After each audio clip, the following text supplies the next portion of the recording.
Hello, Crossville First. This is Drew here. So glad to be joining you on this very special Holy Week as we make our way from Palm Sunday to Maundy Thursday and Good Friday and then ultimately to Easter.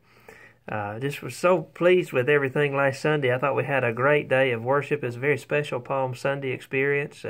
Kind of walked through that triumphal entry into Jerusalem and would go ahead and experience what was coming for Jesus. The cross was coming on Friday. We moved through a lot of that on Sunday. And then, of course, we had a great covered dish to follow, a potluck lunch after worship down in the gym, and great activities with our kids. We had a wonderful Easter egg hunt, and many thanks to all of you who helped to make that possible. There were dozens of you who made all of that come together, and thank you so much for your faithfulness and your willingness to help and to serve in so many different ways. We were surprised at how many folks came. I'm glad. That's a good problem to have. Too many people, as one person said, is a high-class problem. And so we'll take that and learn from it, and we'll be more prepared next time we have a covered dish to have enough seats for everybody to be able to eat together and to share that time.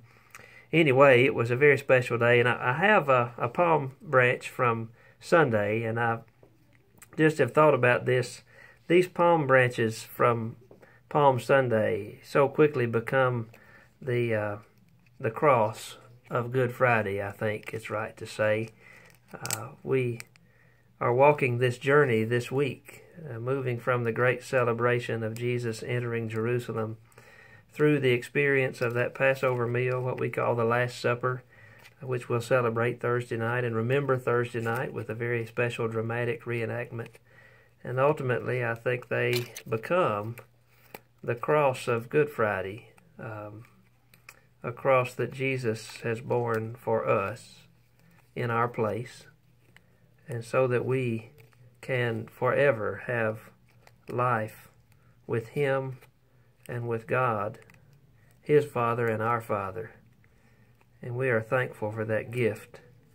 All too often we are tempted to move too quickly from Palm Sunday to Easter and to skip over the hard stuff, to skip over that betrayal and that suffering and that ultimate death that took place on Good Friday. To do that is to miss the fullness of the gospel. And I'm thankful that so many of you are joining us each day at noon to worship and to remember parts of the story along the way, and that so many others will be here Thursday and Friday as we hear the rest of the story in its fullness, and anxiously await with glad and hungry hearts for that good news of Easter morning. Easter is coming, and we hang on to that hope this week and every week, and I'm thankful to share that with you. What a gift it is. What a gift it continues to be and will always be. But remember that these palm branches become the cross of Good Friday, and ultimately that we gather Sunday around an empty tomb with a living Savior. So I leave that with you as you think through the week and work your way through the week. I hope you're finding time this week to pray and to worship God on your own, in your homes, in your cars, at work, wherever you can do it. Read the stories again. Read them every day. Read the Bible in a year if you've got that on your phone. And just maybe follow along through the last part of John's Gospel and track the last week of Jesus' life. It's a powerful thing to do as an act of worship and a spiritual discipline. A few things I want to remind you of and share with you. There is no Wednesday night live meal tomorrow night on Wednesday because it is Holy Week and spring break, and so we won't be gathering for that meal.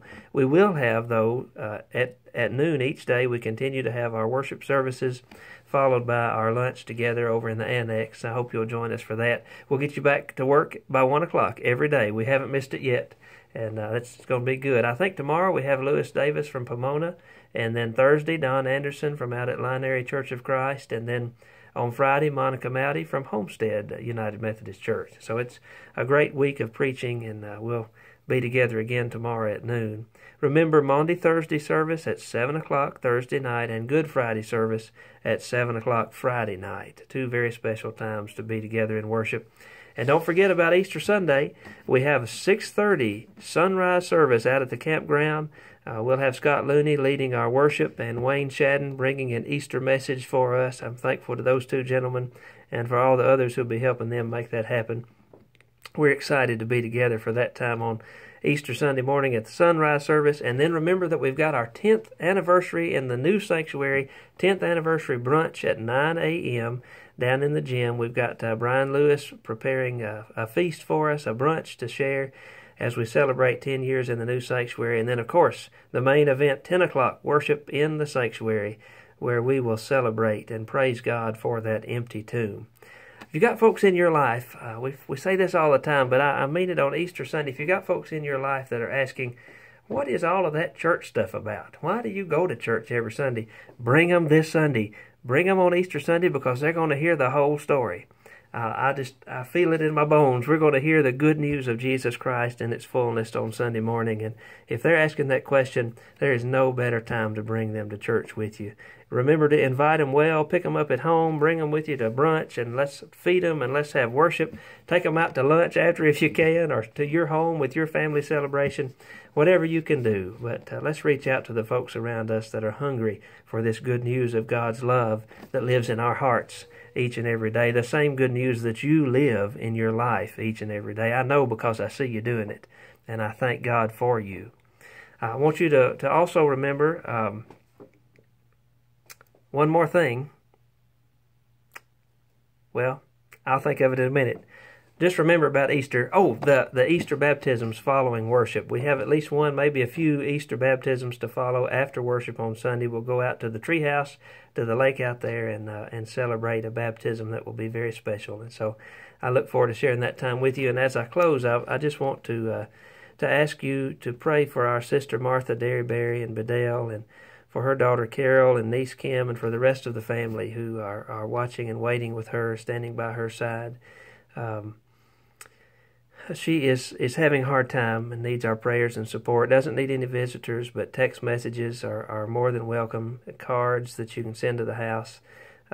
Martha is walking a hard road right now, and so they need our prayers. And we need to pray for Martha to be at peace as she walks this journey, and that she will know how very much we love her, and especially how much God loves her.